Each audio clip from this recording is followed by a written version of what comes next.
ये कहानी है तुलनपुर नाम के एक ऐसी गांव की जहां सूरज ढलते ही सन्नाटा अपनी चादर ओढ़ लेता था। गांव के लोग शहर की चकाचांद से दूर अपनी एक अलग ही दुनिया में रहते थे। लेकिन इस गांव का एक हिस्सा ऐसा था जहां परिंदे भी पर मरने से कतराते थे। वो था गांव का एक पुराना सा स्टेशन। अरे भाई, यह कैसा गाँव है?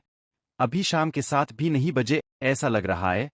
आधी रात हो गई हो, मोबाइल का नेटवर्क भी चला गया और अब यह बिजली भी।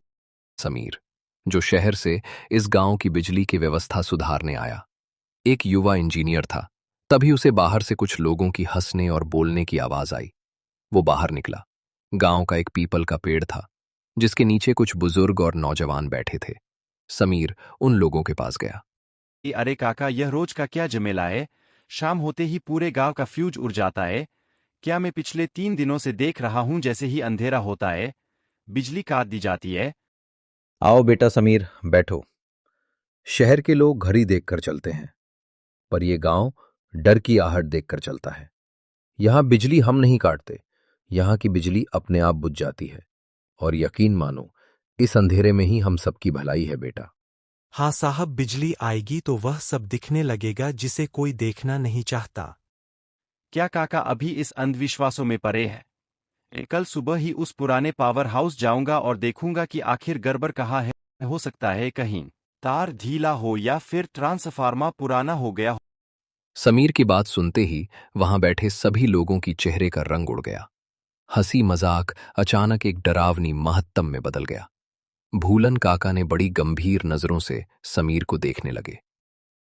तुम यहां नए हो, इसलिए तुम्हारी बातों का बुरा नहीं मानेंगे, पर एक बात गांठ बांध लो। उस पुराने पावर हाउस की तरफ जाने वाला रास्ता मौत का दरवाजा है। वो रास्ता उस कुएं की तरफ से होकर जाता है जहां सालों पहले एक हादसा हुआ था। वो जगह अब इंसानों की नहीं रही। वहां हवा भी रुक जाती है और परछाई अपने आप चलने लगती है। यहाँ काम करने आया हूँ, डरने नहीं। कल सुबह ही मैं वहां जाऊंगा और देखना पूरा गांव शाम को रोशनी से जगमगाएगा। समीर वहां से पैर पटकते हुए क्वार्टर की तरफ चलने लगा। उसे लग रहा था कि उस गांव वाले आलसी है और काम न करने की बहाने बना रहे हैं। उसने अपने कमरे में जाकर दरवाजा बंद किया। बाहर हवा तेज होने लगी थी। खिड़की के पुराने शीशे काट खड़ा रहे थे। समीर ने सोने की कोशिश की, पर उसे बार बार ऐसा लग रहा था जैसे कोई उसके कमरे के बाहर नंगे पैर बरामदे में टहल रहा हो। समीर उठा। उसने दरवाजा खोला और बाहर झांका। वहां कोई नहीं था, सिवाय एक दूर जलती हुई अकेला मसाल जो गांव के आखिरी छोर पर धीरे धीरे हिल रही थी। उसे लगा शायद कोई ग्रामीण होगा। वो वापस आकर लेट गया, पर जैसे ही उसकी आंख लगी तभी उसे एक बहुत ही ठंडी फुसफुसाहट सुनाई दी। साहब, क्या आप मेरी मदद करेंगे? मेरी माँ बहुत बीमार है। समीर हड़बड़ा कर उठा। पूरा कमरा खाली था। दिल की धड़कन तेज हो चुकी थी। उसने सोचा शायद ये उसकी बहम है, पर तभी उसके दरवाजे पर 3 धीमी दस्तकें हुई। समीर बिस्तर पर बैठा हुआ था, तभी फिर दरवाजे पर वही 3 दस्तकें हुई। इस बार आवाज पहले से ज्यादा साफ और नजदीक थी। समीर ने कांपते हाथ से कुंडी खोली। सामने एक युवा खड़ा था।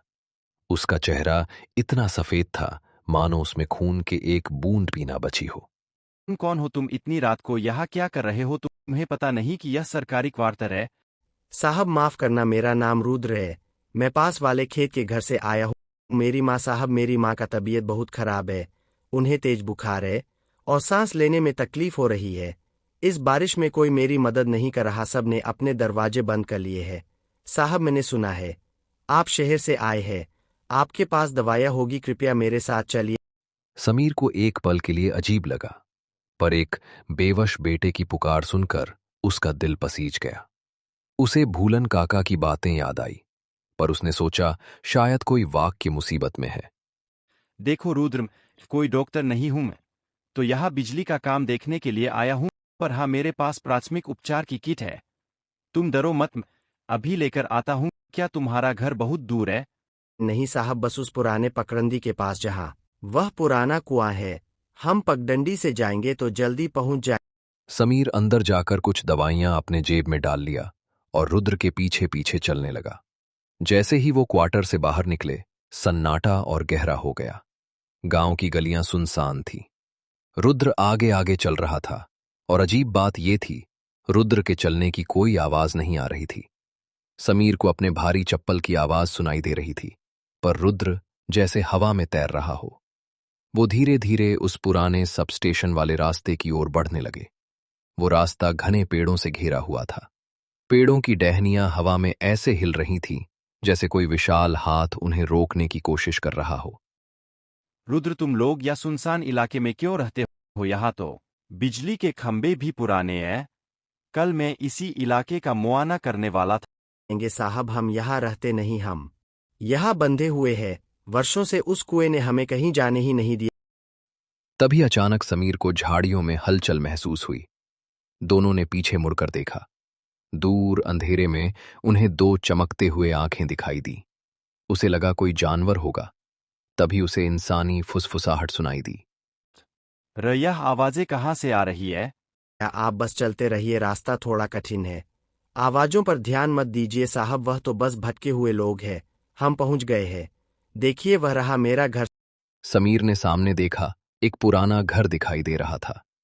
घर के बाहर एक बिजली का खंभा गिरा हुआ था।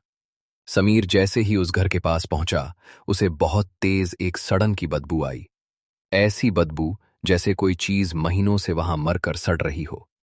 साहब अंदर चलिए, माँ अंदर इंतजार कर रही है। और याद रखिएगा, अंदर जो भी देखे घबराइए मत, वह हमारी मजबूरी है।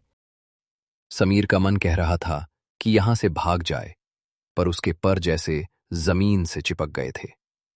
अंदर का नजारा देखकर समीर का हाथ पैर कांपने लगा।